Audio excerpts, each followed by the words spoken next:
حضرات گرامی وقار، یہ ہمارے اور آپ کی مشترکہ خوش نصیبی ہے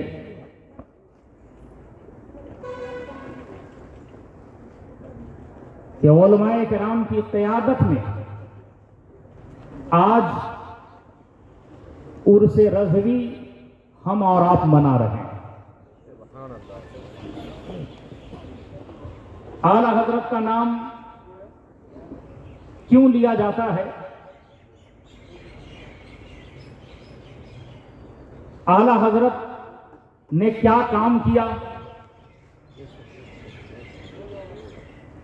اور اعلی حضرت کی ضرورت کیوں پڑی؟ یہ تین باتیں میں اپنی پوری تقریر میں آپ کو بتانے کی کوشش کروں گا، اور یہ تین باتیں میرے پوری تقریر کا خلاصہ بھی ہے۔ سب سے پہلے آپ یہ ذہن میں بٹھا لیں، تاریخ اسلام کا مطالعہ کریں، ہسٹری آف اسلام کو پڑھیں تو یہ بات سمجھ میں آتی ہے کہ جب سے دنیا قائم ہے اب تک اور صبح قیامت تک حق اور باطل کی جنگ ہر دور میں ہوئی ہے، ہو رہی ہے اور ہوتی رہے گی۔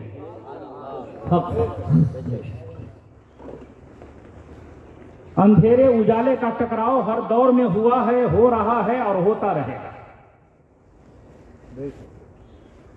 تاریخ یہ بھی بتاتی ہے کہ جب جب دنیا میں برائیاں جنم لی ہیں، گمراہیت نے سر اٹھایا ہے،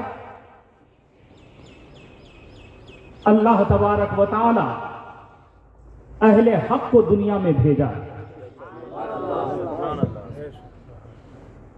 اور اللہ کے بھیجے ہوئے اللہ کے وہ نیک بندے اللہ کی دی ہوئی طاقت سے ان باطل قوتوں کا منہ توڑ جواب دیے۔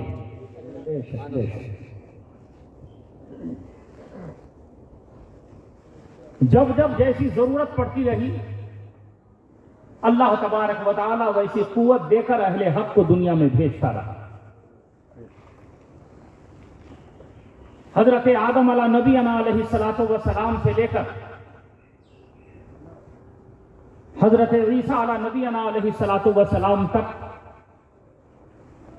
1,24,000 یا 2,24,000 کم و بیش انبیاء علیہ السلام دنیا میں تشریف لائے،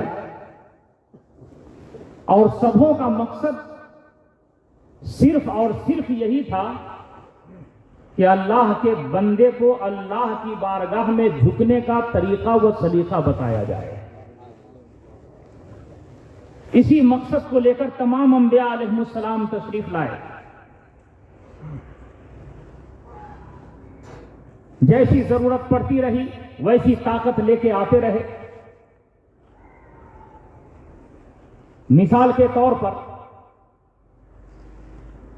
حضرت سیدنا موسیٰ علیہ نبی علیہ الصلوۃ والسلام کا دور آپ نگاہوں کے سامنے رکھیں۔ آپ اس دور میں تشریف لائے جس دور میں فرعون کا بول بالا تھا اور فرعون اپنی خدائی کا اعلان کر رہا تھا۔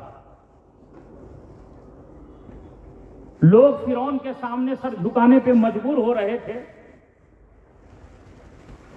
اس لیے نہیں کہ معاذ اللہ فرعون کے اندر وہ طاقت تھی، خدا بننے کی صلاحیت تھی، معاذ اللہ ایسا نہیں۔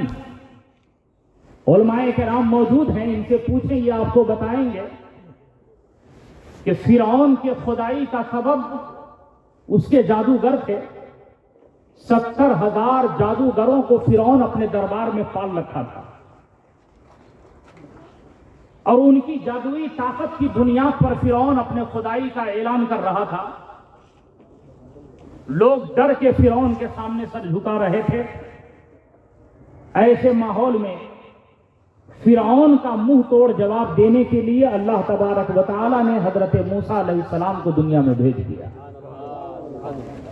آپ تشریف لائے، فرعون کے خلاف آپ نے آواز اٹھائی۔ فرعون نے کہا اے موسیٰ میری طاقت کا تجھے مقابلہ کرنا ہوگا، میری قوت سے تجھے ٹکرانا ہوگا۔ 70,000 جادوگروں کو فرعون نے حضرت موسیٰ علیہ السلام کے مقابلے میں لا کے کھڑا کر دیا۔ یہ 70,000 جادوگر آئے، اپنے اپنے ہاتھوں میں ایک ایک رسی اور ایک ایک ڈنڈے لے کر حضرت موسیٰ علیہ السلام کے مقابلے میں کھڑے ہو گئے۔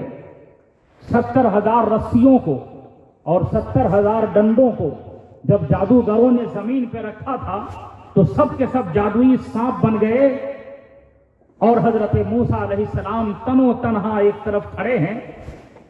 1,40,000 سانپ حضرت موسیٰ علیہ السلام کے سامنے جادوگروں نے چھوڑ دیا تھا۔ اللہ کے نبی نے جب یہ دیکھا، رب کی بارگاہ میں عرض کرتے ہیں پروردگار عالم، آج حق اور باطل کی جنگ ہو رہی ہے، اندھیرے اور اجالے کا ٹکراؤ ہو رہا ہے، ایمان اور کفر کی لڑائی ہو رہی ہے۔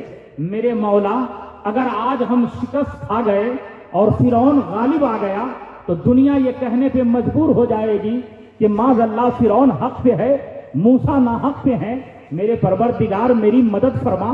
اتنا کہنا تھا، آواز آتی ہے میرے کلیم، گھبرانے کی ضرورت نہیں ہے، پریشان ہونے کی ضرورت نہیں ہے۔ ارے آپ کے ہاتھ میں جو لاٹھی ہے اسے زمین پہ رکھ کے تو دیکھیے، جیسے ہی آپ نے اپنے ہاتھ کے لاٹھی کو زمین پہ رکھا تھا، رکھنا تھا کہ آپ کے ہاتھ کی لاٹھی سب سے بڑا اژدہا بنتی ہوئی نظر آتی ہے، اور اپنے منہ کو جب اس نے کھولا ہے تو ایک ہی سانس میں تمام جادوئی سانپ کو اس نے نگل لیا۔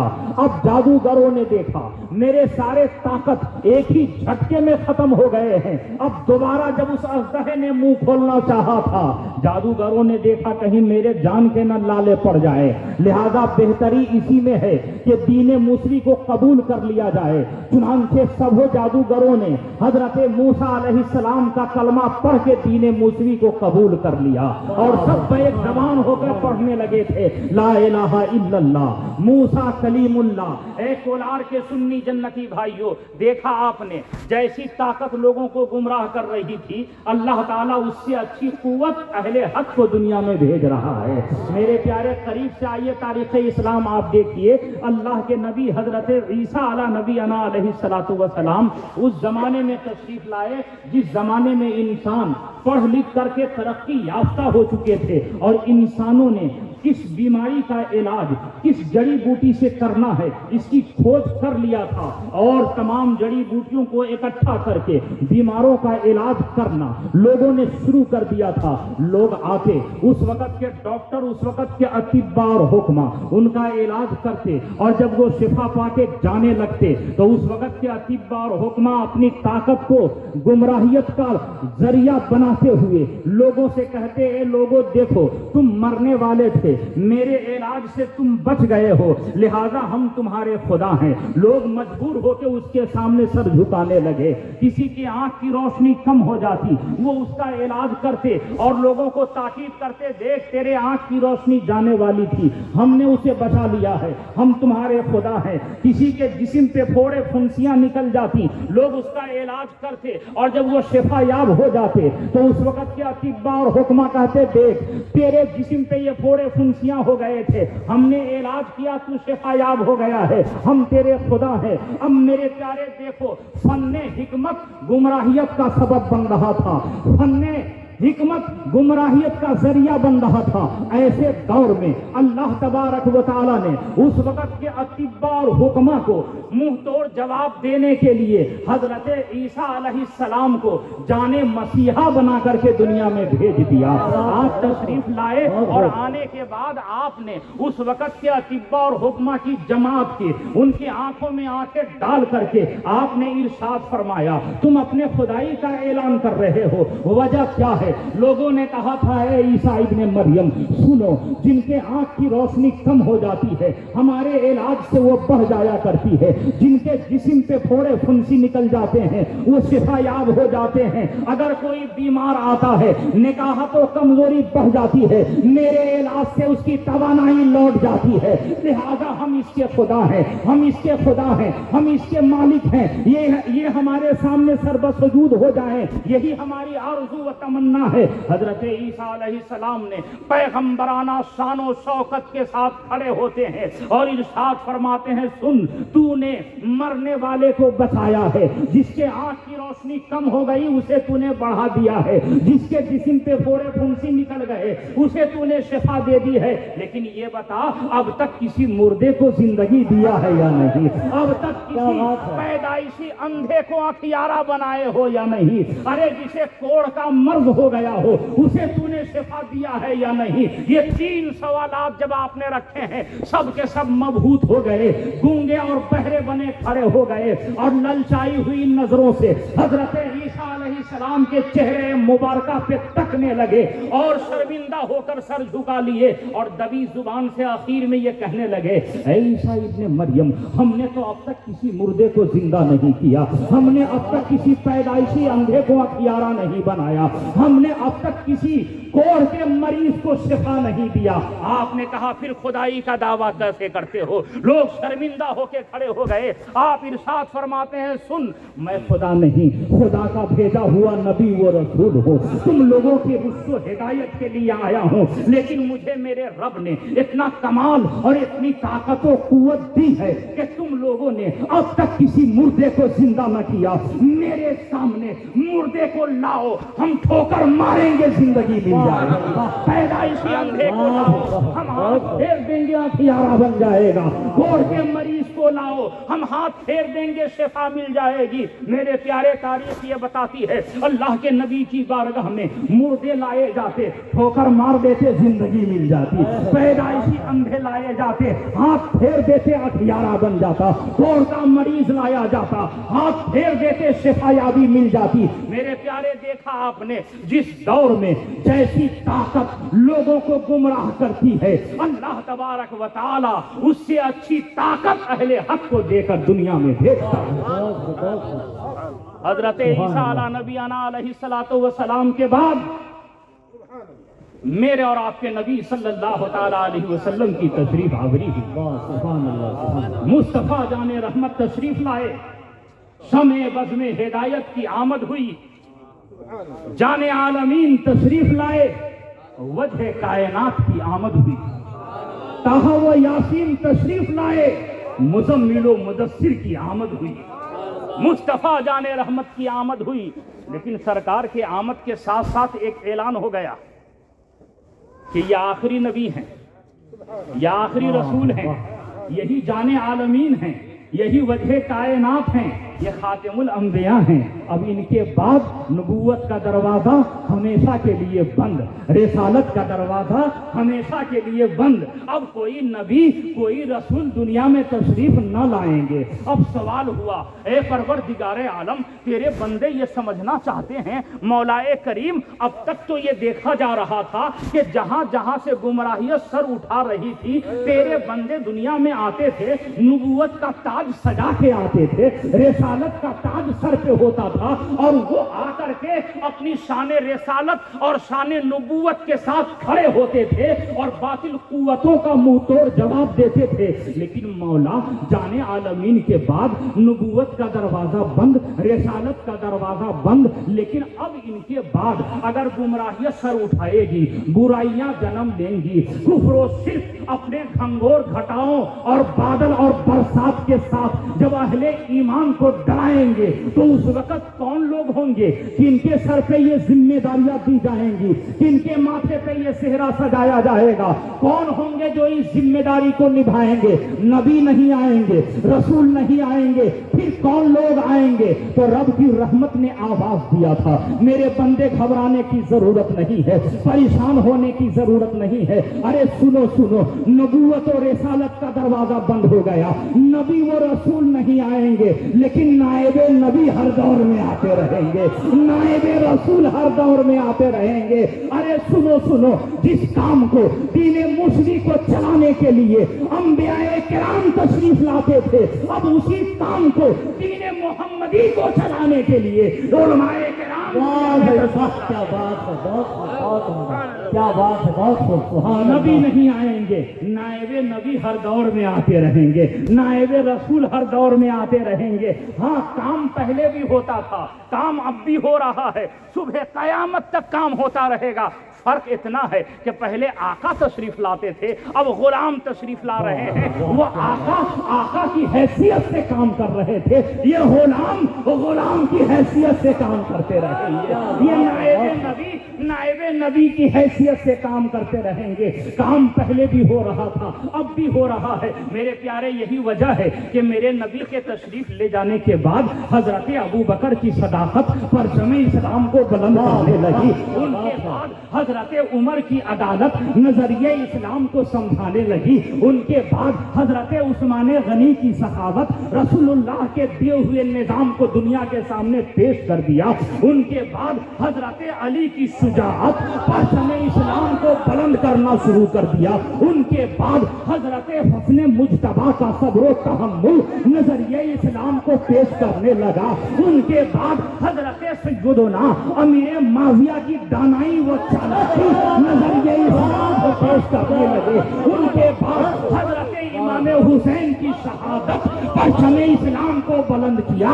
ان کے بعد حضرت زین العابدین کا صبر و تحمل پرچم اسلام کو بلند کیا. حضرت امام باقر اسی لیے تشریف لائے، حضور غوث پاک اسی لیے تشریف لائے، معین بے کساں اسی لیے تشریف لائے، اور کولار کی دھرتی پر اسی لیے تشریف لائے.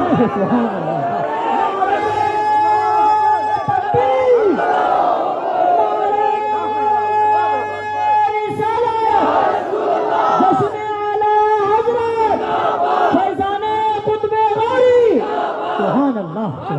رب نے اعلان کر دیا، رب نے اعلان کر دیا، میرے بندوں گھبرانے کی ضرورت نہیں ہے. نبی نہیں آئیں گے، نائب نبی ہر دور میں تشریف لائیں گے، نائب رسول ہر دور میں تشریف لائیں گے. اور کتابوں کے مطالعہ سے یہ علماء اچھی طرح سمجھتے ہیں. میں آپ کو بتانا چاہتا ہوں کہ ہر صدی کے سرے پر ایک بڑے عالم، وہ ایسے عالم جن کے سر پہ اللہ تبارک و تعالی اس وقت کے جتنے پوسٹ ہوتے ہیں ان سب سے بڑا عہدے کا صحرا باندھ کر اسے مجدد کے پوسٹ دے کر دنیا میں بھیج دیتا ہے.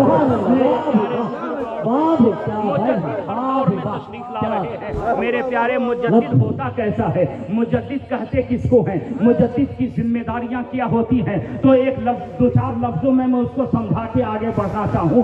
مجدد کے معنی ہے دین میں تجدید کرنے والا.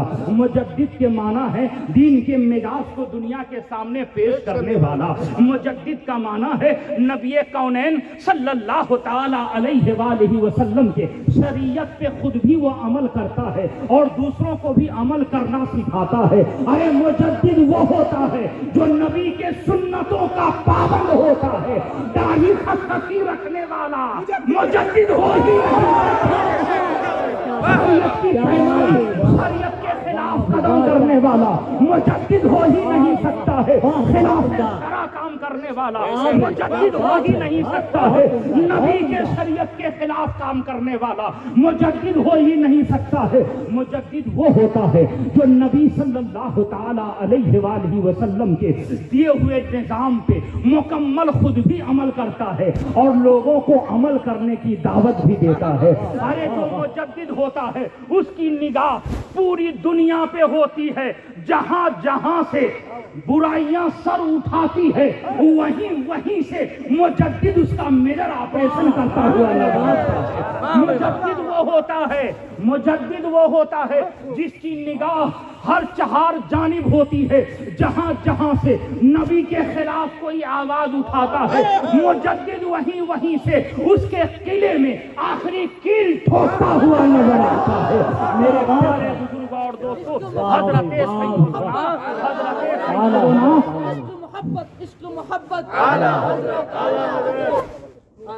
حضرت سیدنا عمر بن عبد العزیز رضی اللہ تعالی عنہ دنیا میں سب سے پہلے مجدد بن کے تشریف لائے ہیں.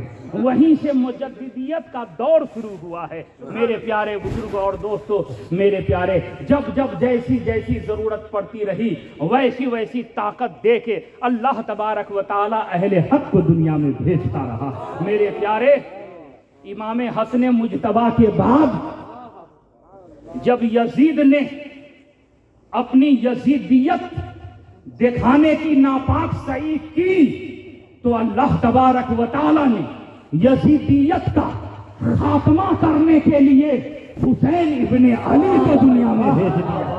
کیا بات ہے، واہ آپ آئے اور اپنی قربانی پیش کی. ارے ایسی قربانی کہ جان اپنی دے رہے ہیں، تباہ یزیدیت ہو رہی ہے، سر اپنا کٹوا رہے ہیں، خاتمہ یزیدیت کا ہو رہا ہے. میرے پیارے بزرگوں اور دوستو، زمانہ آگے بڑھتا رہا، خلافت بنو عباسیہ کا دور آیا. مسلمانوں کے قدموں میں دھن دولت کے انبار لگ گئے. مسلمان دھن دولت کے چکر میں آ کے بدعملی کے شکار ہو رہے تھے. ایسے دور میں ان قریب تھا کہ پرچم اسلام پھر نیچے آ جاتا، اسلام بالکل جاکنی کے عالم میں تھا. ایسے دور میں اللہ تبارک و تعالی نے اسلام کو نئی زندگی دینے کے لیے ہم سب کے شہنشاہ بغداد حضور سیدی سرکار غوث العظم دستگیر کو دنیا میں بھیجا. کیا بات ہے. آپ تشریف لائے اور اسلام میں نئی روح آپ نے پھونک دی. واہ واہ، کیا بات ہے. ہندوستان کی دھرتی پر جب کفر و شرک کے طاقت میں اور اس کے گھمنڈ میں اپنی طاقت میں چور ہو کر اس کولار کی دھرتی پر اس وقت کی رانی نے جب سر اٹھایا تو اس کا منہ توڑ جواب دینے کے لیے اللہ نے کچھ غوری کو یہاں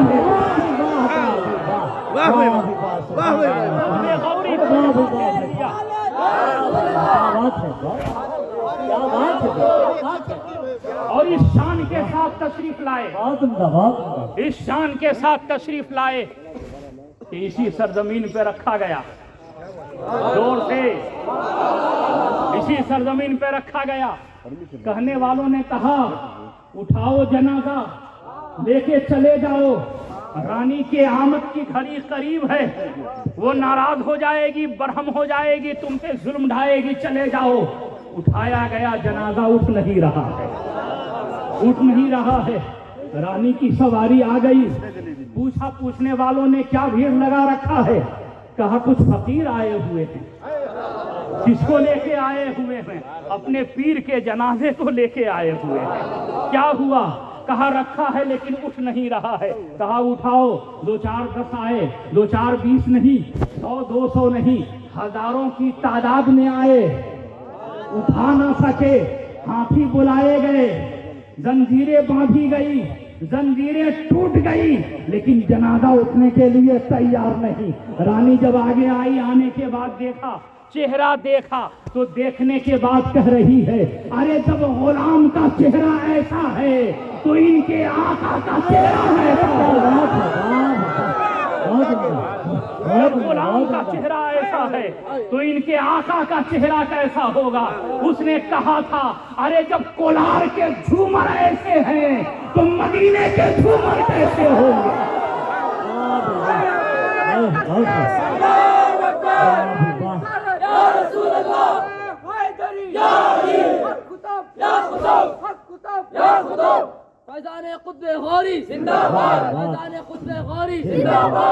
جتنے لوگ کھڑے تھے سبوں نے فیصلہ کر لیا کہ غلام کے چہرے کو دیکھ کر ان کے آقا کا کلمہ پڑھ لیا جائے. میرے پیارے بزرگوں اور دوستو، جس وقت جیسی ضرورت پڑتی ہے اللہ تبارک و تعالی ویسی طاقت دے کے اہل حق کو دنیا میں بھیجتا ہے. تاریخ اسلام اور قریب سے میں آپ کو بتاؤں، 1857 کا غدر نگاہوں کے سامنے رکھیں، جب ہندوستان کی دھرتی پر تن کے گورے من کے کالے انگریز ایسٹ انڈیا کمپنی کے نام پہ کلکتہ کی دھرتی پہ آئے اور انگریزوں نے دیکھا کہ یہ ہندوستان نہیں سونے کی چڑیا ہے، للچائی ہوئی نظریں آگے بڑھنے لگی اور بڑھتے بڑھتے انگریزوں نے توڑو، آپس میں پھوٹ ڈالو، حکومت کرو، اس مشن کو جب چلایا، یہاں کے راجہ مہاراجاؤں کو آپس میں لڑانا شروع کیا، نوابوں کو آپس میں لڑانا شروع کیا، میرے پیارے ہندوستان کی دھرتی پر ہر طرف قتل و غارت کا ماحول انگریزوں نے پیدا کر دیا۔ اس نازک گھڑی میں انگریز کے اس چال کو سب سے پہلے ہندوستان کی دھرتی پر اگر کوئی سمجھا تھا تو وہ کوئی اور نہیں، ہمارے ریاست کرناٹک کا ہمارا ہی سرکار، ہمارا ہی سرتاج حضرت سلطان ٹیپو علیہ کیا شوٹنگ ہے، جنہوں نے حضرت ٹیپو سلطان نے سب سے پہلے انگریز کے چال کو سمجھا اور اس کے چہرے کو بے نقاب کیا، لیکن چند ضمیر فروش لوگوں کے چکر میں آ کر سلطان شہادت کے جام نوش کر لیے۔ میرے پیارے زمانہ آگے بڑھتا رہا، انگریز اپنے سازش میں کامیاب ہوتے رہے۔ اب انہوں نے دیکھا کہ ہندوستان کی دھرتی پر دو قوم ہے اور یہ دونوں اپنے دھرم کے بڑے وفادار ہیں، ایک ہندو دوسرے مسلمان ہیں، یہ اپنے دیوی دیوتاؤں کے بڑے وفادار ہیں اور مسلمان اپنے بزرگوں کے بڑے عقیدت مند ہیں، اپنے نبی کے بڑے دیوانے ہیں۔ چنانچہ انگریزوں نے دیکھا کہ اگر یہاں حکومت کرنی ہے تو ان دونوں قوموں کے آپس میں پھوٹ ڈالنی چاہیے۔ چنانچہ انگریزوں نے ہندو سماج میں پھوٹ ڈالنے کے لیے آریہ سماج کو پیدا کیا اور مسلمانوں میں پھوٹ ڈالنے کے لیے دیوبندی وہابی ناریہ جماعت کو پیدا کر دیا۔ میرے پیارے، یہ جماعت کون سی ہے؟ اس کا کام کیا تھا؟ انگریزوں نے انہیں پیسہ دیا، منہ بولی رقم دی اور اس وقت کے چند مولوی ملاؤں کو خریدا۔ یہ زر خرید غلام انگریزی پٹے کو اپنے گلے میں ڈال کر قرآن کا ترجمہ لکھنا شروع کیا، حدیث کے مفاہیم بتانا شروع کیے، فقہ کی کتابیں لکھنا شروع کی، اصول کی کتابیں لکھنا شروع کی۔ کتابیں تو بڑی اچھے اچھے نام سے انہوں نے لکھا، لیکن لکھتے لکھتے کہیں پہ یہ لکھ دیا کہ جس کا نام محمد یا علی ہے وہ کسی چیز کا مالک و مختار نہیں ہے، کہیں پہ یہ لکھ دیا کہ اولیاء کی قبریں مٹی کے ڈھیر کے مانند ہیں، کہیں پہ یہ لکھ دیا، کہیں پہ یہ لکھ دیا کہ نبی مر کے معاذ اللہ مٹی میں مل گئے، کہیں پہ یہ لکھ دیا کہ نماز میں اگر زنا کا خیال آ جائے، بیوی سے مجامعت کا خیال آ جائے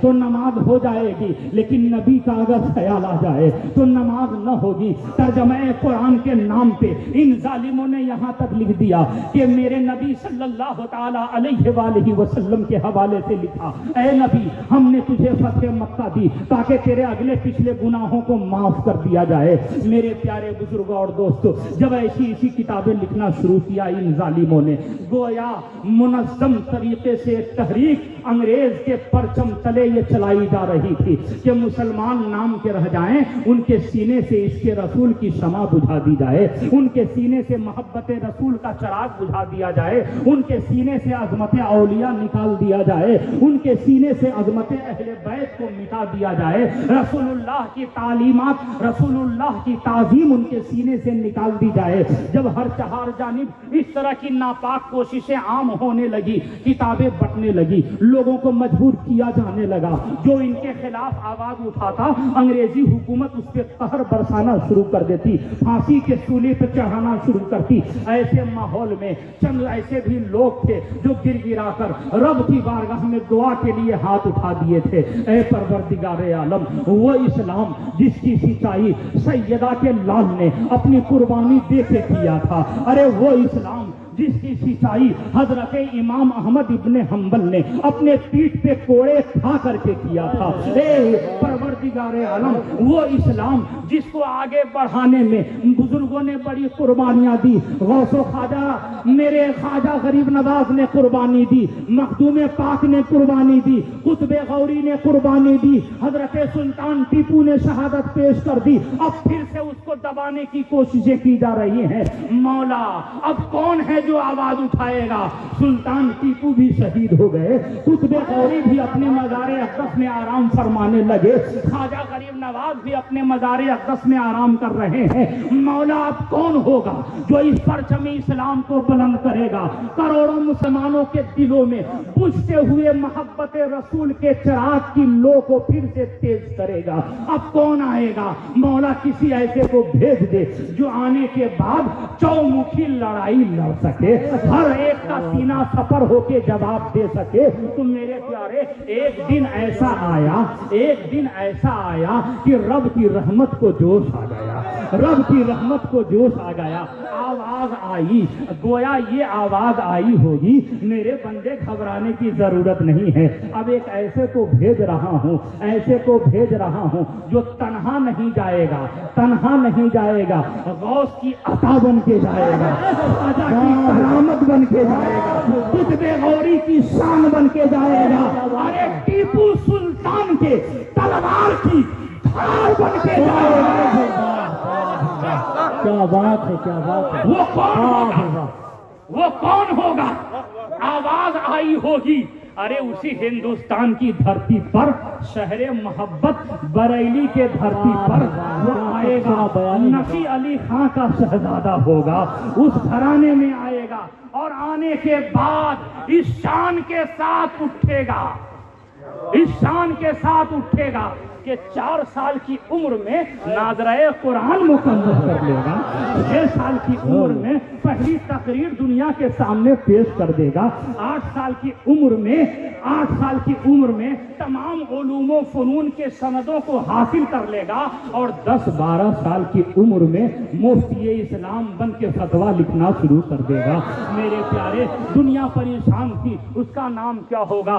علماء بیان کرتے ہیں انہی کو اچھے رضا، پیارے رضا، ہم سب کے رضا، امام احمد رضا کہتے ہیں۔ عشق محبت، عشق محبت، عشق محبت، عشق محبت، ذرا زور سے بولے، عشق محبت، عشق محبت، عشق محبت، عشق محبت، نعرہ تکبیر، نعرہ رسالت، نعرہ غوث، نعرہ غوث، نعرہ تکبیر۔ ارے اس دور میں وہ تشریف لائے جس دور میں حالات یہ تھے کہ شرک تھا جب ناز کرنا، احمد مختار پر نقطہ چی تھے لوگ، علم سیدی ابرار پر ہر ولی ہر غوث کو بے دست و پا سمجھا گیا، یا رسول اللہ کہنے پر تھا فتویٰ شرک کا، کفر پر ایک دن مشیت کو جلال آ ہی گیا، میرے آقا کی محبت کا سوال آ ہی گیا، صورت تسکین کی نکلی دلے سیماب سے، ایک کرن پھوٹی اچانک چرخ پر مہتاب سے، اس کرن کو اہل دین احمد رضا کہنے لگے، امت ختم الرسول کا پاس باں کہنے لگے، امت ختم الرسول کا پاس باں کہنے لگے، اس کرن نے راہ ایمان کو منور کر دیا، پھول تو ہیں پھول خاروں کو گلے کر دیا، قوم کے ایمان و حرمت کے نگہباں زندہ باد، زندہ باد اے مفتی احمد رضا خان زندہ باد۔ مسلک اعلیٰ حضرت، مسلک اعلیٰ حضرت، سنیوں کا مرکز، سنیوں کا مرکز بریلی شریف، جواب ہوگا بریلی شریف، سنیوں کا مرکز، سنیوں کا مرکز، مسلک اعلیٰ حضرت، مسلک اعلیٰ حضرت۔ اسی لیے سنیوں اس اعلیٰ حضرت سے دور کرنے کے لیے، اس اعلیٰ حضرت سے عاشقان رسول کو دور کرنے کے لیے شیطان نے بہت سارے چال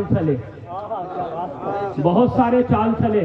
کبھی آپ کو کوئی یہ کہتا ہوگا خواجہ غریب نواز کو حضرت کہتے ہیں، غوث پاک کو حضرت کہتے ہیں، قطب غوری کو حضرت کہتے ہیں، ان کو اعلیٰ حضرت کیوں کہتے ہیں؟ تو میرے پیارے سن لینا، اعلیٰ حضرت ہم نے ان کو نہیں کہا، کیا بات ہے. اعلیٰ حضرت آپ نے نہیں کہا، ہم نے نہیں کہا، ان علماء نے نہیں کہا، اعلیٰ حضرت کو اعلیٰ حضرت کس نے کہا ہے؟ ذرا سنتے چلو. شہر محبت بریلی شریف سے 60 یا 65 کلومیٹر دوری پہ ایک شہر ہے پیلی بھیت شریف. زور سے. وہاں پہ حضور شیر محمد شاہی میاں رحمت اللہ تعالیٰ علیہ رہا کرتے تھے. حضور اعلیٰ حضرت کے زمانے میں آپ کا بڑا بول والا تھا. آپ کی بارگاہ میں اعلیٰ حضرت جایا کرتے تھے. جوانی کا عالم تھا، جاتے تھے، بیٹھتے تھے، گفتگو ہوتی تھی اور پھر آ جایا کرتے تھے. ہفتہ عشرہ میں مہینہ 2 مہینہ میں 1-2 بار چکر لگایا کرتے تھے. ایک مرتبہ جب سرکار اعلیٰ حضرت گئے تو دیکھا شیر محمد شاہی میاں رحمت اللہ تعالیٰ علیہ اپنی خانقاہ شریف میں بیٹھے ہیں اور سامنے عورتیں بیٹھی ہیں اور بے پردہ بیٹھی ہیں. جیسے ہی آپ قریب گئے، اس دن آپ ان کی بارگاہ میں گئے نہیں، بغیر ملاقات کیے ہوئے وہاں سے واپس ہو گئے. جیسے ہی واپس ہوئے، شیر محمد شاہی میاں رحمت اللہ تعالیٰ علیہ جب باہر نکلے، مریدین سے پوچھا مولانا احمد رضا بغیر ملے آج کیوں چلے گئے؟ تو لوگوں نے کہا حضور آپ عورتوں کے سامنے بیٹھے تھے، عورتیں بے پردہ بیٹھی تھی، اس لیے وہ دیکھ کے ناراض ہو کے چلے گئے ہیں. کہا سواری لائی جائے. سواری لائی گئی، آپ سواری پہ سوار ہوئے اور فوراً پیچھے چل پڑے. تھوڑے ہی آگے گئے، اعلیٰ حضرت جا رہے تھے، پکڑ لیا. کہا مولانا احمد رضا کہاں جا رہے ہو؟ رکو رکو، میری خانقاہ میں چلو، کچھ دیر بیٹھیں گے، گفتگو سنیر ہوگی، پھر واپس جانا. اعلیٰ حضرت کہتے ہیں حضور آپ کا احترام میں کرتا ہوں، لیکن آج سے ہم آپ کی بارگاہ میں حاضری کا شرف حاصل کرنے نہیں آئیں گے. کہا کیوں؟ کہا حضور دیکھیے سرکار کے شریعت مطہرہ بتائے ہوئے شریعت مطہرہ کی خلاف ورزی ہو رہی ہے. یہ احمد رضا کو برابر، یہ احمد رضا کو گوارا نہیں ہے. اتنا کہنا تھا. حضور شیر محمد شاہی میاں رحمت اللہ تعالیٰ علیہ نے جب یہ دیکھا تو کہا مولانا احمد رضا آج سے وعدہ کرتا ہوں، ارے بے خیالی میں یہ عمل ہو گیا تھا لیکن آج سے وعدہ کرتا ہوں کبھی ایسا نہ کروں گا. جیسے ہی یہ کہا اعلیٰ حضرت نے ان کی دست بوسی بھی کی، قدم بوسی بھی کی اور ساتھ میں خانقاہ آ گئے بیٹھے. اور پھر جب چلے گئے تو مریدوں نے کہا حضور یہ کیسی باتیں آپ کرنے لگے؟ ایک نوجوان مولانا کی باتوں میں آ گئے. آپ نے کہا تم لوگوں نے ان کو دیکھا نہیں ہے، ارے تم انہیں سامنے سے دیکھتے ہو، ہم انہیں پردے کے پیچھے سے بھی دیکھتے ہیں. کہا کیا دیکھا آپ نے؟ کہا سنو مولانا احمد رضا جس وقت یہ ہمیں حکم شرع بیان کر رہے تھے ہم سے، تو ہم نے یہ دیکھا کہ ان کے سیدھے طرف میرے نبی تشریف فرما ہے اور ان کے طرف غوث الاعظم تشریف فرما ہے. نبی اعظم غوث الاعظم کو بتا رہے ہیں، غوث الاعظم احمد رضا کو بتا رہے تھے اور احمد رضا ہمیں حکم شرع سنا رہے تھے. سبحان اللہ. شیر محمد شاہی میاں رحمت اللہ تعالیٰ علیہ نے کہا اے لوگوں سنو، اس وقت جتنے ہیں ہم سب حضرت ہیں اور وہ اعلیٰ مسلک اعلیٰ حضرت، مسلک اعلیٰ حضرت، عرص اعلیٰ حضرت، عرص اعلیٰ حضرت، فیضان قطب غوری، علماء اہل سنت، کلار کا مسلمان. سبحان اللہ. سنی جنتی بھائیوں، اعلیٰ حضرت کو پڑھیے، اعلیٰ حضرت کو سمجھیے. آج ہم جو سیدوں کا احترام کرتے ہیں یہ بھی احسان اعلیٰ حضرت. ورنہ تاریخ اٹھا کر کے دیکھیے، علماء کا اسٹیج ہے یہ اچھی طرح جانتے ہیں، اور جنہوں نے تاریخ پڑھی ہے وہ اچھی طرح جانتے ہیں. سادات کرام کے حوالے سے آیات قرآن موجود، احادیث رسول موجود، لیکن اس کے باوجود بھی سادات کرام کے ساتھ کیسا برتاؤ کیا گیا. شروع دور میں ہی دیکھیے امام حسین کے ساتھ کیا ہوا، آپ کے بھائی حسن مجتبیٰ کے ساتھ کیا ہوا، زین العابدین کے ساتھ کیا ہوا، امام باقر امام جعفر کے ساتھ کیا ہوا. شروع دور کی ہی تاریخ اٹھا کر کے دیکھیے. لیکن احسان ہے اعلیٰ حضرت کا کہ اعلیٰ حضرت نے 1400 برس کے بعد سادات کرام کا وہ ادب و احترام بتا دیا، وہ ادب و احترام بتا دیا کہ اللہ اللہ ہم نے یہ پڑھا ہے، علماء ہمارے جانتے ہیں کہ اعلیٰ حضرت کی بارگاہ میں میلاد پاک کی جب محفل سجتی تھی اور جب شیرنی تقسیم کی جاتی تو بانٹنے والے کو اعلیٰ حضرت تاکید کرتے تھے سب کو ایک حصہ دینا، اگر میرے نبی کی کوئی آل ہو اسے ڈبل حصہ دینا، جو سید ہو اسے ڈبل حصہ دینا، جو سید ہو اسے ڈبل حصہ دینا۔ ہم نے پوچھا عالم تصور میں، اے دھاری دار گنبد میں آرام کرنے والے اچھے رضا پیارے رضا، اے امام احمد رضا، آپ کا کوئی کام بغیر دلیل کے نہیں ہوتا، سب کو ایک حصہ دیا جائے، سید کو ڈبل حصہ دیا جائے، حضور اس کی دلیل کیا ہے؟ بغیر دلیل کے آپ کچھ کرتے نہیں، کچھ کہتے نہیں، اس کی دلیل بتائیے تو اچھے رضا پیارے رضا، ہم سب کے رضا امام احمد رضا عالم تصور میں جواب دیتے ہیں، میرے انظار سن سن، معاملہ یہ ہے کہ ہم جو اپنی قوم کو بتاتے ہیں، جو ہم اپنی قوم کو کہتے ہیں، یہ خود سے نہیں کہتے، اپنے بزرگوں سے لیتے ہیں اور قوم کو عطا کر دیتے ہیں۔ ہم نے کہا یہ آپ نے کہاں دیکھا کہ سب کو ایک حصہ دیا جائے، سید کو ڈبل حصہ دیا جائے، یہ آپ نے کہاں دیکھا ہے؟ تو اعلیٰ حضرت کہتے ہیں اٹھا اٹھا میرے نبی کے سچے غلام حضرت عمر فاروق کے دور کو اٹھا کے دیکھ، حضرت عمر فاروق کے دور خلافت کا واقعہ ہے، آپ امیر المومنین ہیں، مال غنیمت تقسیم کر رہے ہیں، تمام سپاہیوں کو ایک ایک حصہ دیتے چلے جا رہے ہیں، سب کو ایک ایک حصہ دیا، اور پھر اس کے بعد امیر المومنین کے شہزادے حضرت عبداللہ آئے، انہیں بھی آپ نے اتنا ہی دیا جتنا تمام سپاہیوں کو دیا تھا، اور اس کے بعد حسنین کریمین تشریف لے آئے، وہ حسنین کریمین آئے جسے میرے نبی سننا بھی کرتے تھے، چوما بھی کرتے تھے، جب وہ شہزادگان کی آمد ہوتی ہے تو حضرت امیر المومنین عمر فاروق اعظم رضی اللہ تعالیٰ عنہ نے جتنا سب کو دیا تھا اتنا ہی اپنے بیٹے کو بھی دیا تھا، لیکن حسنین کریمین جب آتے ہیں تو انہیں آپ نے ڈبل حصہ دیا ہے، انہیں آپ نے ڈبل حصہ دیا، جیسے ہی ڈبل دیا تو حضرت عبداللہ سوال کر بیٹھے، اے حضور آپ یہ بتائیے، آپ امیر المومنین ہیں اور میں امیر المومنین کا بیٹا ہوں، آپ نے تمام سپاہیوں کو ایک ایک حصہ دیا اور جتنا سب کو دیا اتنا ہی حصہ مجھے بھی دیا ہے، ہونا تو یہ چاہیے تھا کہ مجھے آپ ڈبل دیتے، میں امیر المومنین کا بیٹا ہوں اور آپ امیر المومنین ہیں، لیکن آپ نے ہمیں سب کے برابر دیا، اور جب یہ دونوں شہزادے آئے ہیں تو انہیں آپ نے ڈبل دیا، حضور ایسا کیوں؟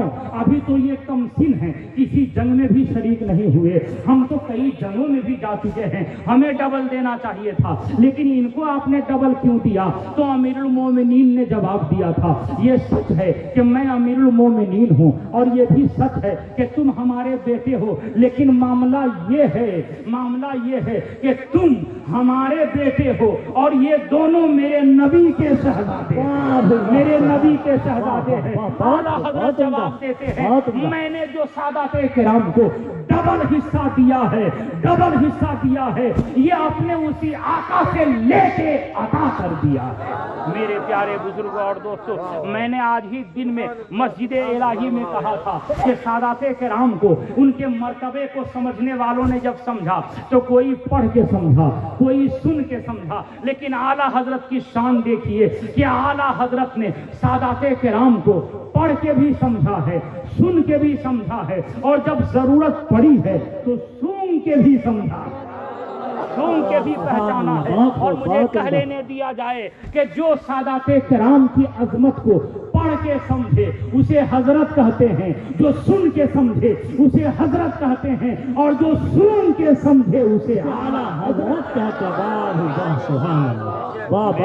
بہت عمدہ، کیا بات ہے، اعلیٰ حضرت فاضل بریلوی علیہ رحمت و رضوان کا نام ہم یوں ہی نہیں لیتے، اور سنیوں انظار آپ کو پیغام دے کے جانا چاہے گا کہ یاد رکھنا سنیت کی کھیتی بہت بڑی ہے، مچل کے کہو، قادری سنی ہے، چشتی سنی ہے، نقشبندی سنی ہے، سہروردی سنی ہے، یہ چار ہیں، اور ان چار سے بہت ساری شاخیں نکلی ہوئی ہیں، یہ سب سنی ہیں، لیکن یاد رکھنا اعلیٰ حضرت امام اہل سنت کا نام ہے، اعلیٰ حضرت امام اہل سنت کا نام ہے۔ اس لیے میرے پیارے بزرگوں اور دوستو، اعلیٰ حضرت سے اپنے اپنے رشتے کو مضبوط رکھو، سبحان اللہ، ان کے در کے غلام بن کے رہو۔ میرے پیارے بزرگوں اور دوستو، امام اہل سنت سرکار اعلیٰ حضرت فاضل بریلوی علیہ رحمت و رضوان نبی سے کتنی محبت فرماتے ہیں، آل نبی سے کتنی محبت فرماتے ہیں۔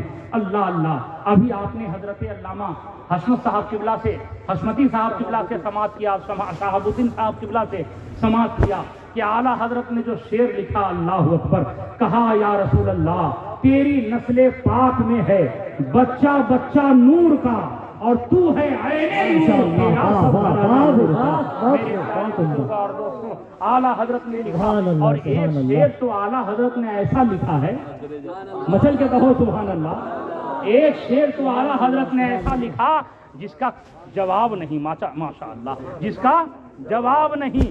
تمام شعرا کے شاعری کو ایک طرف رکھو، تمام خطبہ کی خطابت کو ایک طرف رکھو، اور اعلیٰ حضرت نے جو ایک شعر کہا ہے اسے ترازو کے ایک پلڑے میں رکھو، تو اس شعر کو جب اس کا موازنہ کرو گے، اسے وزن کرو گے، تو ہر تمام خطبہ کی خطابت سے، تمام شعرا کے شاعری سے اعلیٰ حضرت کا وہ شعر بڑھتا ہوا نظر آئے گا۔ ایک شعر ایسا لکھا جس شعر کے اندر اللہ اللہ، ابھی آپ نے سماعت کیا کہ اعلیٰ حضرت کی شاعری کا کمال یہ ہے کہ ایک ایک شعر میں 4 زبانیں استعمال کی اعلیٰ حضرت نے، اور اسی طریقے سے اعلیٰ حضرت نے ایک ایک شعر کے اندر نعت رسول بھی لکھا، بہت نعت رسول بھی لکھا، اور اسی شعر میں سیدہ طیبہ طاہرہ خاتون جنت فاطمۃ الزہرا رضی اللہ تعالی عنہا کی عظمت و شان بھی بیان کیا، اور اسی شعر کے اندر حسنین کریمین کی عظمت کو بھی بیان کیا۔ اللہ اللہ، نعت رسول بھی اس میں ہے، عظمت اہل بیت بھی اس میں ہے، سیدہ کا خطبہ بھی اس میں ہے، حسنین کریمین کے اوصاف بھی اس میں ہے۔ اعلیٰ حضرت لکھتے ہیں کیا بات ہے رضا، کیا بات ہے رضا اس چمنستان کرم کی، سبحان اللہ، کیا بات ہے رضا اس چمنستان کرم کی۔ ارے یہاں تک اعلیٰ حضرت نے نعت رسول کہی، یہاں تک نعت رسول کہی، کیا بات ہے رضا اس چمنستان کرم کی۔ اب آتے ہیں، اب اہل بیت کا ذکر کر رہے ہیں، عظمت اہل بیت بیان کر رہے ہیں، طیبہ طاہرہ سیدہ طاہرہ خاتون جنت کی عظمت و شان بیان کر رہے ہیں۔ کہتے ہیں کیا بات ہے رضا اس چمنستان کرم کی، زہرا ہے کلی، زہرا ہے کلی۔ اب اس کے بعد حسنین کی شان بیان کرتے ہیں، زہرا ہے کلی جس میں حسن اور حسین، زہرا ہے کلی۔ زندہ باد، زندہ باد، زندہ باد، زندہ باد، زندہ باد۔ کیا بات ہے رضا اس چمنستان کرم کی، زہرا ہے کلی جس میں حسن اور حسین پھول۔ میرے پیارے بزرگوں اور دوستو، امام اہل سنت سرکار اعلیٰ حضرت فاضل بریلوی علیہ رحمت و رضوان حج بیت اللہ کے لیے تشریف لے جا رہے تھے۔ اسی زمانے میں ہندوستان کی دھرتی پر چند ظالموں نے نبی کو مردہ لکھنا شروع کر دیا تھا، نبی کو مر کے مٹی میں مل گئے لکھنا شروع کر دیا تھا۔ اعلیٰ حضرت جب مدینہ شریف حاضری دینے کے لیے جاتے ہیں، جب حج کے ارکان سے فارغ ہو گئے اور جب حج بیت اللہ سے فارغ ہو گئے، اب شہر محبت جب مدینہ منورہ کی طرف رخ کیا تو صرف اعلیٰ حضرت اکیلے نہیں جا رہے ہیں، بلکہ اعلیٰ حضرت تمام عشاق کو مخاطب کہہ کے کہتے ہیں، اے لوگوں سنو، مینا مزدلفہ آئے، حج کا طواف کیا، صفا اور مروہ کی سعی کی، آب زمزم تو نے پی لیا، حج کے ارکان تو نے ادا کر لیے، یہ جان لو یہ تمام ارکان تو نے ادا کر لیے، لیکن حج کے قبولیت کی ابھی تک سند تجھے نہیں نہیں ملی ہے، ابھی تک کوئی گارنٹی نہیں ملی ہے۔ ارے حج کی قبولیت کی سند لینی ہے تو محبوب کی دیدار کی بارگاہ میں چلو، محبوب رب العالمین کی بارگاہ میں چلو، طٰہٰ و یاسین کی بارگاہ میں چلو، مزمل و مدثر کی بارگاہ میں چلو۔ لوگوں نے کہا مولانا احمد رضا کیسی باتیں کرتے ہو، اب کعبہ دیکھ لیے، کعبہ دیکھنے کے بعد اب کہاں جائیں، کیا دیکھیں؟ تو آپ نے کہا حاجیو آؤ شہنشاہ کا روضہ دیکھو، حاجیو آؤ شہنشاہ کا روضہ دیکھو۔ ارے کعبہ تو دیکھ لیے، کعبے کا کعبہ دیکھو، کعبہ تو دیکھ لیے، کعبے کا کعبہ دیکھو۔ لوگ مستانہ وار چلے، یا رسول اللہ فیضان اعلیٰ حضرت زندہ باد، فیضان اعلیٰ حضرت زندہ باد، بادشاہ اعلیٰ حضرت زندہ باد، مسلک اعلیٰ حضرت زندہ باد، زندہ باد، زندہ باد۔ بہت آپ نے کہا حاجیوں آؤ شہنشاہ کا روضہ دیکھو، کعبہ تو دیکھ چکے، کعبے کا کعبہ دیکھو۔ اب لوگ جھوک در جھوک چلنے لگے، مستانہ وار چلنے لگے، دیوانہ وار چلنے لگے۔ جیسے ہی مدینہ طیبہ پہنچے، اب لوگوں کے اس وارفتگی انداز کو جب امام عشق و محبت نے دیکھا تو دیکھنے کے بعد جب سرکار کے گنبد خضرا کے قریب پہنچے، سنہری جالیوں کے قریب پہنچ گئے، تو آپ نے جب دیکھا کہ یہ لوگ مستانہ وار دیوانہ وار چلے آ رہے ہیں، تو امام عشق و محبت نے وہاں پر بھی ان دیوانوں کی اصلاح فرما دی، ان عاشقوں کی اصلاح فرما دی، اور کہا سنو، دیوانگی میں آ کر کے قدم آگے نہ بڑھا دینا، حد سے زیادہ آگے نہ بڑھ جانا، سرکار کی شریعت مطہرہ کی خلاف ورزی نہ کرنا، میرے نبی کے شریعت مطہرہ کی پابندی کرنا۔ لوگوں نے کہا وہ کیا کہہ رہے ہیں آپ نے فرمایا سن، کعبے کا کعبہ ہم نے یہ کہہ دیا ہے، نبی کو جان عالمین ہم نے کہہ دیا ہے، وجہ کائنات ہم نے کہہ کے تمہارے سامنے ان کا تعارف کرا دیا ہے۔ اب نبی کا روضہ تیرے نگاہوں کے سامنے ہے، اب کہیں مچل کے اپنے سر کو سجدے میں نہ ٹیک دینا۔ اعلیٰ حضرت کہتے ہیں پیش نظر وہ نوبہار، پیش نظر وہ نوبہار، سچے کو سر ہے بے دل ہے بے قرار، قرار، پیش نظر وہ نوبہار، سجدے کو دل ہے بے قرار، روکیے سر کو روکیے، ہاں یہی امتحان ہے، روکیے سر کو روکیے، ہاں یہی یہی امتحان ہے۔ میرے پیارے اسی کا نام مسلک اعلیٰ اعلیٰ حضرت، واہ بھائی واہ، مسلک اعلیٰ حضرت، مسلک اعلیٰ حضرت، عرس اعلیٰ حضرت، فیضان قطب غوری، کلام کا سنی جنتی مسلمان، سبحان اللہ سبحان اللہ۔ مسلک اعلیٰ حضرت یہ ہے کہ نبی کی محبت کی جائے اور سجدہ خدا کا کیا جائے، یہ مسلک اعلیٰ حضرت، یہ مسلک اعلیٰ حضرت ہے۔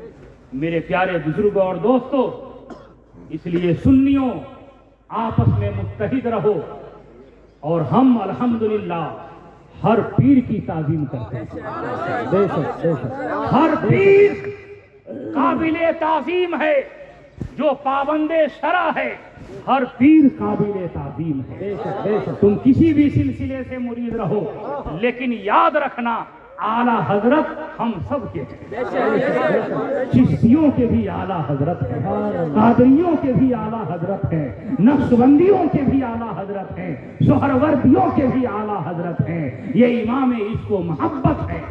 میرے پیارے بزرگوں اور دوستو، ہم اور آپ بڑے خوش نصیب ہیں کہ اس اعلیٰ حضرت کی بارگاہ میں خراج عقیدت پیش کرنے کے لیے یہاں حاضر ہوئے۔ تو میں یاد کر رہا تھا کہ اعلیٰ حضرت حج کے لیے تشریف لے جا رہے ہیں۔ ان دنوں میں ہندوستان کی دھرتی پر چند ظالموں نے یہ آوازیں اٹھانا شروع کر دی تھی کہ نبی معاذ اللہ مر کے مٹی میں مل گئے۔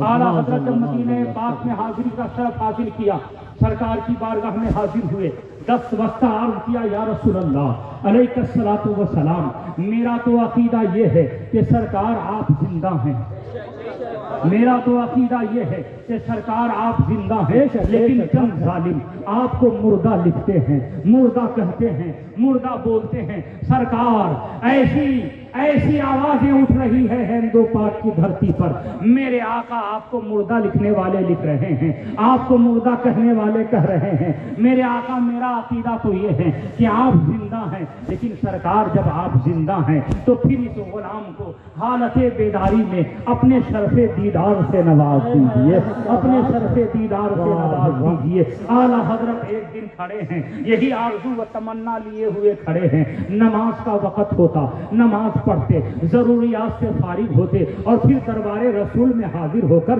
یہی آرزو و تمنا لیے ہوئے للچائی ہوئی نظروں سے سنہری جالیوں کی طرف دیکھ رہے ہیں۔ ایک دن گزر گیا، دوسرا دن گزر گیا، تیسرا دن جب آیا، ایک دو دن میرے نبی نے اپنے عاشق کو ٹھوک بجا کے چیک کر لیا تھا کہ واقعی یہ پکا عاشق ہے یا نہیں، یہ کچا تو نہیں ہے۔ جب ٹھوک بجا لیا پکا عاشق ہے تو ایک دن ایسا آیا کہ چلمن ہٹے، پردے سر کے، اور اعلیٰ حضرت نے حالت بیداری میں اپنے ماتھے کی نگاہ سے اپنے نبی کا دیدار کر لیا، اپنے نبی کا دیدار کر لیا، اور جیسے ہی نبی کا دیدار کیا تو اعلیٰ حضرت نے کہا تو زندہ ہے واللہ، تو زندہ ہے واللہ، میری چشم عالم سے چھپ جائے۔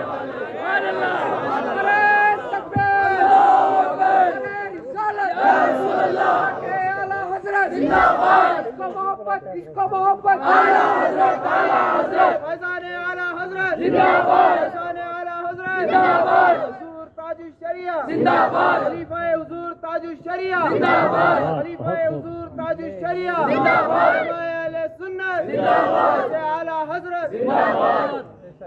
آج دیکھو نظر اٹھا کر ہر مرید اپنے پیر پہ فخر کرتا ہے، ہر مرید اپنے پیر پہ فخر کرتا ہے، اور کرنا بھی چاہیے، کرنا بھی چاہیے، لیکن اعلیٰ حضرت وہ ہیں، اعلیٰ حضرت وہ ہیں جن پہ ان کے پیر فخر کرتے ہوئے، یہ اعلیٰ حضرت ہیں، اللہ اللہ، یہ اعلیٰ حضرت ہیں۔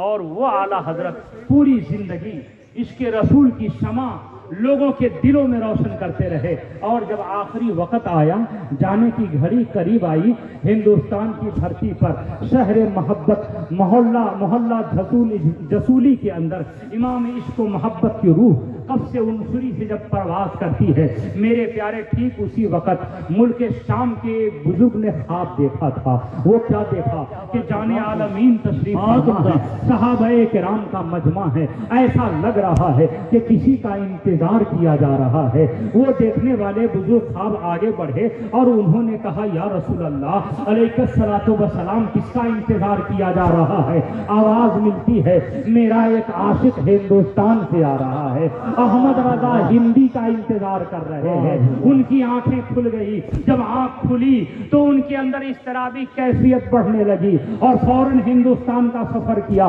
بریلی شریف پہنچ گئے، اور پہنچنے کے بعد پوچھا مولانا احمد رضا کون ہے، ہم ان سے ملنا چاہتے ہیں۔ جیسے ہی انہوں نے اتنا کہا لوگوں کی آنکھیں اشکبار ہو گئی، لوگ رونے لگے اور کہا اے آنے والے مسافر، اے آنے والے مسافر، اے مہمان سن لے، اب ان سے ملاقات نہ ہو پائے گی، ارے وہ تو اس دنیا کو چھوڑ کے جا چکے ہیں، ہم سب سے رخصت ہو گئے، کروڑوں مسلمانوں کی آنکھوں کو روتا ہوا چھوڑ کر ہم سے وہ واپس ہو گئے۔ کہا کیا ہوا؟ کہا ان کی روح کب سے عنصری سے پرواز کر گئی، یہ سامنے ان کی قبر ہے۔ وہ بزرگ جاتے ہیں، قبر پہ فاتحہ پڑھی، اور پڑھنے کے بعد جب لوٹتے ہیں تو لوگوں سے کہا اچھا یہ بتاؤ مولانا احمد رضا کا انتقال کب ہوا تھا، تاریخ کیا تھی، ہندوستان میں وہ وقت کیا تھا؟ لوگوں نے، بتانے والوں نے بتایا کہ تاریخ یہ ہے، مہینہ یہ ہے، دن یہ ہے، اور وقت یہ ہے۔ انہوں نے اپنے تھیلے سے ڈائری نکالی اور نکالنے کے بعد